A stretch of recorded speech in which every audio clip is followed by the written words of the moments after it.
Hello students, welcome to Mellifera. Let's see chapter 2, class 6, new syllabus, lines and angles. நம்ம இப்போ இந்த lines and anglesல என்ன பார்க்க போறோம்னா ஜியோமெட்ரியோட ஃபர்ஸ்ட் ஐடியா இன் ஜியோமெட்ரின்னு கூட சொல்லலாம், that is point. Point means exact location சொல்லுவாங்க. Exact locationனா ஒரு பொசிஷன்ல இருக்கிறது தான். It means it shows a position only. Example சொல்லணும்னா tip of a compass சொல்லலாம், tip of a pencil, tip of a sharpener or a sharpened pencil, tip of a needle. இதெல்லாம் வந்து ஒரு எக்ஸாம்பிள். பட் நம்ம எல்லாம் தெரிஞ்சுக்க வேண்டியது ஒரு முக்கியமான விஷயம் என்னன்னா, point has no length, no breadth and no height. It has only tiny point and we cannot actually see it clearly. We only imagine it as a small dot. So பாயிண்ட்டை வந்து நம்ம ஒரு ஸ்மால் டாட்டாக தான் imagine பண்ணிக்க முடியும். இந்த point வந்து AB capital letter ABC இல்லைன்னா பி கியூ இந்த மாதிரி இந்த லெட்டர்ஸில் பாயிண்ட் பண்ணிக்கலாம். நேம் பண்ணிட்டு இது வந்து point A, point B, point Z, point கியூன்னு சொல்லிட்டு கூட நம்ம நேம் பண்ணி சொல்லலாம். So there are indefinite many points in one line. ஒரு பிளேன் எடுத்துட்டோம்னா நிறைய பாயிண்ட்ஸ் இருக்கும். அதே மாதிரி ஒரு ஸ்பேஸ் எடுத்துட்டோம்னா இன்டெஃபினைட் பாயிண்ட்ஸ் தான். ஒரு லைன் எடுத்தாலும் இன்டெஃபினைட் பாயிண்ட், ஒரு பிளேன் எடுத்தாலும் இன்டெஃபினைட் பாயிண்ட், அதுக்கப்புறம் ஸ்பேஸ் எடுத்தாலும் இன்டெஃபினைட் பாயிண்ட். ஸோ பாயிண்ட்டை நம்ம என்ன சொல்லுவோம்னா building basic building block of ஜியோமெட்ரின்னு சொல்லுவோம். நெக்ஸ்ட் என்ன பார்க்க போறோம்னா லைன் செக்மெண்ட். லைன் செக்மெண்ட்னா என்னது? Now let us learn about a line segment. A line segment is a shortest path. இது வந்து ஒரு shortest point between two points சொல்லுவாங்க. ஒரு point A and B connect பண்றது தான் லைன் செக்மெண்ட் சொல்லுவோம். இதுவே நம்ம வந்து curved path or zigzag path எல்லாம் சொல்லணும்னா அதெல்லாம் very longest pathன்னு சொல்லுவோம். அதுவே வந்து ஒரு லைன்ல இருந்து இன்னொரு லைன் ஒரு ஸ்ட்ரெயிட் லைன் வரைஞ்சோம்னா it is a shortest point. இதை வந்து நம்ம A Bன்னு சொல்லிட்டு நேம் பண்ணிக்கலாம். இதை லைன் ஏபி ஆர் பிஏன்னு கூட நம்ம மென்ஷன் பண்ணலாம். Point A and B are the end points of the line segment AB.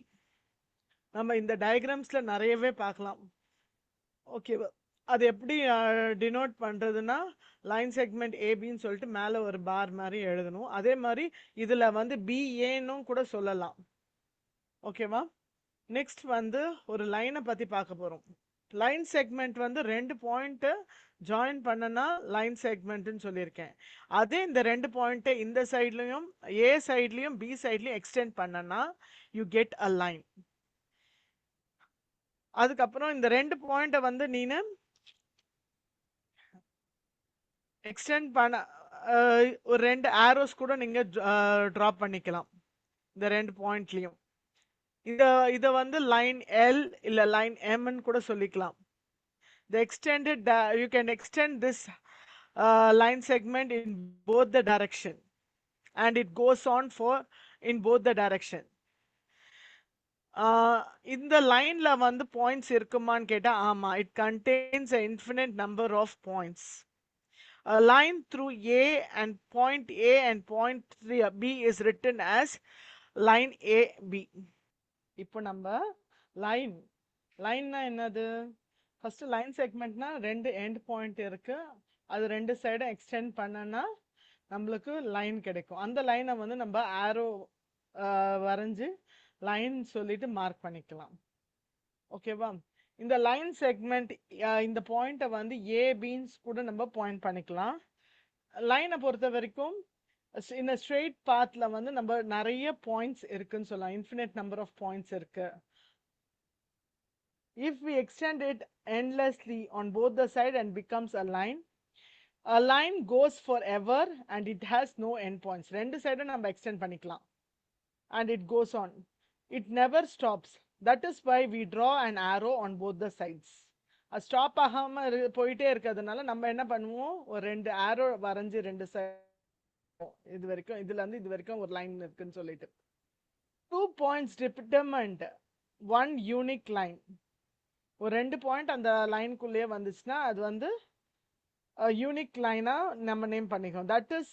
that means through any 2 points one line can pass through. A line contains infinite many points.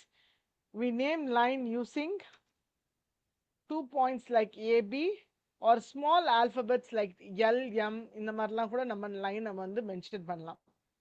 And line will extend forever in both the direction. Once again, I just repeat for you. Next, we're going to see about ray. நம்ம எதுல இருந்தெல்லாம் ray பார்த்துருக்கோம்? Sun's ray, torch light, light house beam, இதெல்லாம் வந்து examples of ரேன்னு சொல்லுவோம். Ray starts at one point and goes endlessly in other direction. ஏதாவது ஒரு டைரக்ஷனை பார்த்து போய்கிட்டே இருக்கும். Ray has one starting point and no end point சொல்லலாம். ray AB starts from A and passes through B.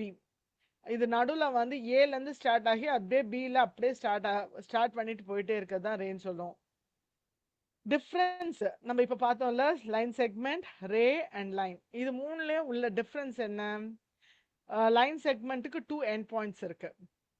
Rack வந்து ஸ்டார்டிங் பாயிண்ட் இருக்கு, 1 end point. அதுக்கப்புறமா வந்து line has no end points. ரெண்டு சைடுமே நம்ம லைன் வந்து எக்ஸ்டெண்ட் ஆகி போயிட்டே இருக்கும். நெக்ஸ்ட் வந்து angle. Angle is formed when 2 rays meet at a common point.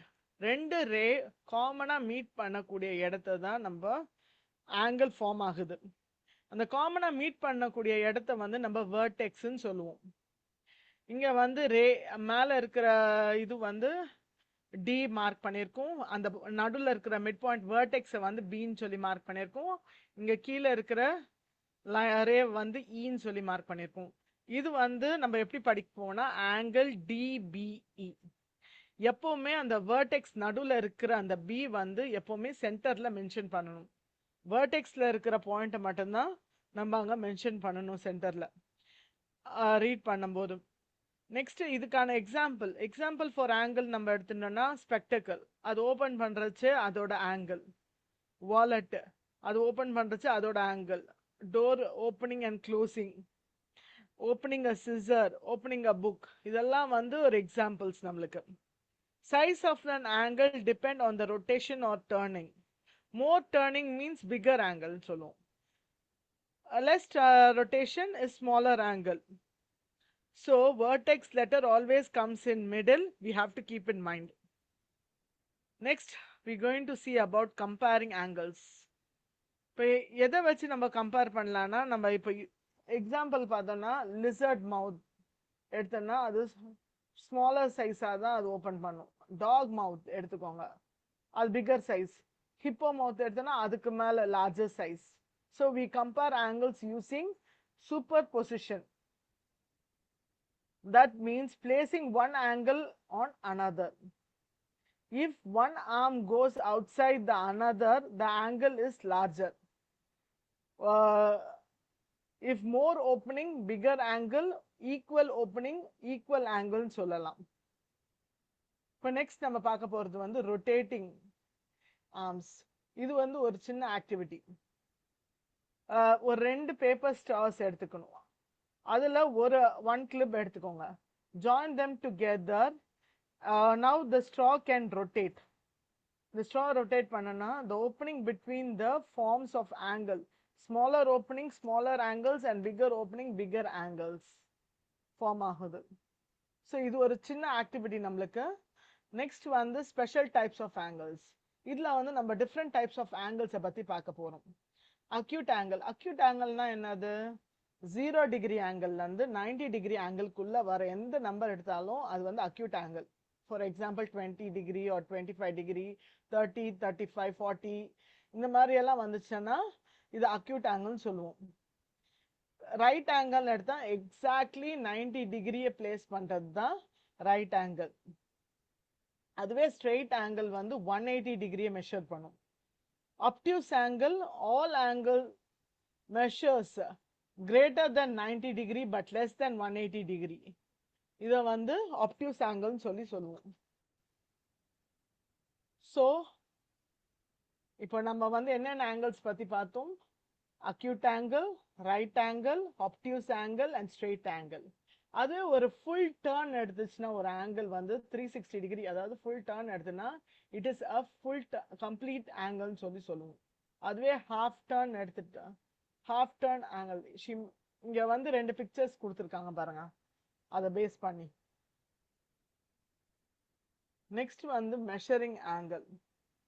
எப்படி நம்ம மெஷர் பண்ணி ஒரு ஆங்கிளை ட்ரா பண்ணலான்னு சொல்லி சொல்றேன். ஃபர்ஸ்ட் ஸ்டெப், ஒரு ஸ்கேல், ப்ரொட்ராக்டர், பென்சில் எடுத்துக்கோங்க. ஃபர்ஸ்ட் ஒரு பேஸ் லைன் வரைஞ்சுக்கோங்க. பேஸ் லைன் வரைஞ்சிட்டு place the protractor, place the center of the protractor at the vertex. அங்க பேஸ் லைன் கரெக்டா இருக்கா, அந்த ப்ரொட்ராக்டர் அந்த லைன் கூட அந்த 0 டிகிரியோட கோயின்சைட் ஆகுதான்னு பார்த்துட்டு அதுக்கப்புறமா நெக்ஸ்ட் நம்ம இப்போ வந்து 30 டிகிரி தேவைப்படுதுன்னா 30 டிகிரி ஆங்கிள் மெஷர் பண்ணுங்க. மெஷர் பண்ணீங்கன்னா உங்களுக்கு இந்த மாதிரி 30 டிகிரி எங்க இருக்குன்னு சொல்லிட்டு ப்ரொட்ராக்டர் காட்டும். அங்க வந்து அந்த 30 டிகிரியை மார்க் பண்ணிட்டு அதுக்கப்புறமா ப்ரொட்ராக்டர் எடுத்துட்டு அந்த லைன், அந்த வேர்டெக்ஸும் அந்த பாயிண்ட் நம்ம மார்க் பண்ண 30 டிகிரியும் ஜாயின் பண்ணீங்கன்னா you will get an angle, 30 degree angle. It is an acute angle. Like that you can proceed with 90 degree and you can mark obtuse angle, that is which measures obtuse angle which measures more than 90 degree and less than 180 degree, and you can also mark 180 degree straight angle using this method. Next we're going to see about types of angles. Types of angles நம்ம already பார்த்துட்டோம். acute angle சும்மா ஒரு recap மட்டும் போலாம். acute angle னா என்னது? measure greater than 0 degree and less than 90 degree. obtuse angle னா measures greater than 90 degree and less than 180 degree. reflex angle is more than that is it measures more than 180 degree and less than 360 degree. And already we saw about a right angle which is equal to 180 degree and a straight angle 180 degree, full turn angle 360 degree. So உங்களுக்கு இந்த concept புரிஞ்சிருக்கும்னு நினைக்கிறேன். So you have to go to our website www.mellifera.in. உங்களோட அந்த login பண்ணீங்கன்னா உங்களுக்கு இந்த லெசனை பேஸ் பண்ணி செட் ஆஃப் கொஸ்டின்ஸ் இருக்கு. அதை ஆன்சர் பண்ணீங்கன்னா நம்மளோட என்சிஆர்டி ஃபுல் புக்கோட கவர் ஆகும். You will enjoy learning it and also you can get good marks in your exams. Thank you.